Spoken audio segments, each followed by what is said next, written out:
আমি বাইকে গেছি, আমি দাদা আর গৌরাঙ্গ। ভালো কথা, ওর সাথে গেলাম, অনেকক্ষণ ওয়েট করতে হচ্ছে, ওরা আসছে, দাদা ভাই ভ্যানের জন্য ছুটছে।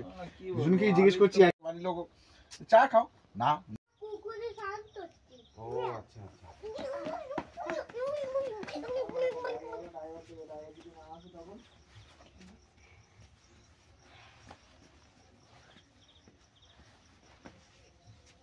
এই ওটা নোংরা, ওটা নোংরা বাবা, ওটা হাত দেয় না বাবা, নিচে হাত দেয় না বাবা, নোংরা। এই হ্যাঁ, ওই হাতটা নিয়ে আবার মুখে দেয়, পাগল। কেন পেট ব্যথা করে দেখেছিস, কেন দাঁত ব্যথা করে, এইসব কারণের জন্য ওই হাত মুখে দিচ্ছিস। ইস, খুব নোংরা এগুলো। সকলকেই জানাই হ্যাপি নিউ ইয়ার। আশা করি সবাই খুব ভালো কাটাচ্ছেন নতুন বছরটা, আর আশা করি সারা বছরটা সবারই খুব ভালোই কাটবে। এটা হচ্ছে আমার 2025-এর ফার্স্ট ভিডিও। 2024কে ভালোভাবে বিদায় দেওয়ার জন্য কোনো রকমের কোনো সেলিব্রেশন করা হয়নি, যেমন ধরুন 25 ডিসেম্বর কিংবা 31 ডিসেম্বর কোনো পিকনিক আমরা করিনি। তাই আমরা ঠিক করেছি নতুন বছরের শুরুতেই আমরা পিকনিক করব। তাই আজ হচ্ছে 2025 জানুয়ারির 5 তারিখ রবিবার, আমরা সবাই মিলে সপরিবারে পিকনিক করছি। আপনারা তো প্রথমেই দেখতেই পেয়েছেন যে আমাদের বাড়িতে আগের দিন রাত্রে, মানে যেহেতু রবিবার পিকনিক ছিল, তো শনিবার রাত্রে সবাই চলে এসেছিল, মানে আমার সমস্ত ননদ নন্দাই ভাগনা ভাগ্নি সবাই এসেছিল। তো তার পরের দিনই আমরা সবাই মিলে পিকনিক করব। কোথায় করছি, পিকনিকে কি কি মেনু থাকছে, কেমন মজা করছি, সবটাই আপনাদের সঙ্গে শেয়ার করব। তো চলুন তাহলে ভিডিওটা কন্টিনিউ করা যাক। পরের দিন সকাল হতে না হতেই আমার দুই নন্দাই চলে গিয়েছিল বাজারে। তো বাজার থেকে নিয়ে এসেছে জ্যান্ত মোচা চিংড়ি, দেখতেই পাচ্ছেন যে লাফাচ্ছে চিংড়িগুলো, সত্যিই আমরা দেখে অবাক হয়ে গিয়েছিলাম। এরম চিংড়ি আমি অন্তত আগে কখনো দেখিনি। তো যাই হোক, এখন সবাই কাটাকুটি করতে বসে গিয়েছি।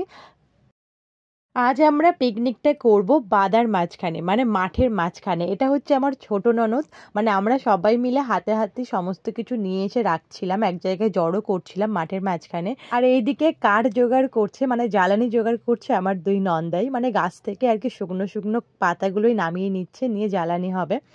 তো মাঠে সবাই মিলে পিকনিক করার সত্যিই মজাটাই আলাদা।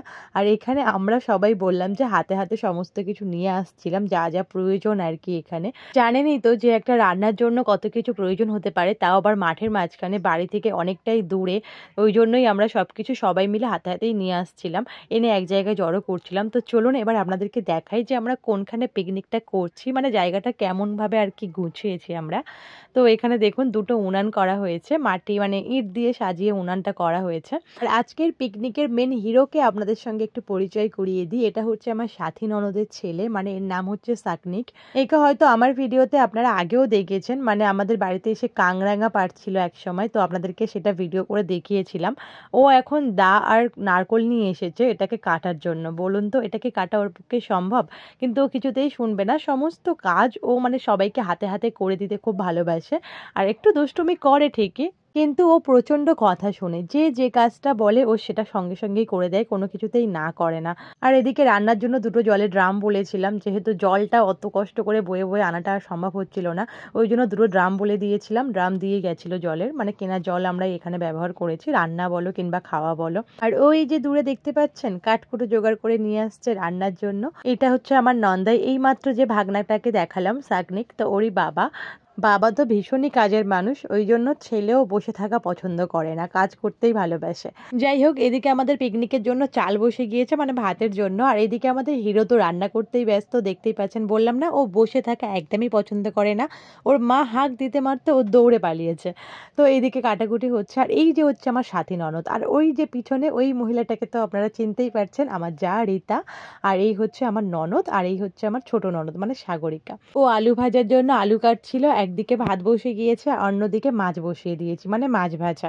তো আজকের পিকনিকের মেনুতে কি কি ছিল সেটা নয় একটু পরেই জানাচ্ছি। আর এখানে মাংসটা ম্যারিনেট করা চলছে।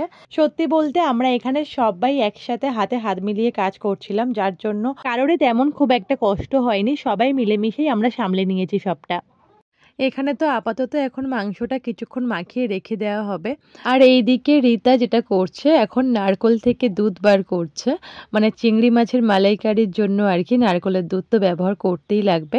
আর কম বেশি আমি তো সবার সঙ্গেই পরিচয় করিয়েছি, শুধু আমার ননদ ছাড়া। তো এটাই হচ্ছে আমার ননদ। তো চলুন এখন আপনাদেরকে জানিয়ে রাখি যে আজকের পিকনিকের মেনুতে কি কি ছিল। প্রথমেই ছিল আলু ভাজা, মাছের মাথা দিয়ে ডাল, চিংড়ি মাছের মালাইকারি, সাথে ছিল মাছের ঝাল, মাছের তেল দিয়ে ছিল বেগুন চচ্চড়ি, সাথে বেগুন পোড়া, আর ছিল মাংস। আমাদের পিকনিকের রান্না আমরা শুরু করেছিলাম ঠিক দুপুর 12টার সময়, আর রান্না শেষ হয়েছে তখন বাজে বিকেল 4টে।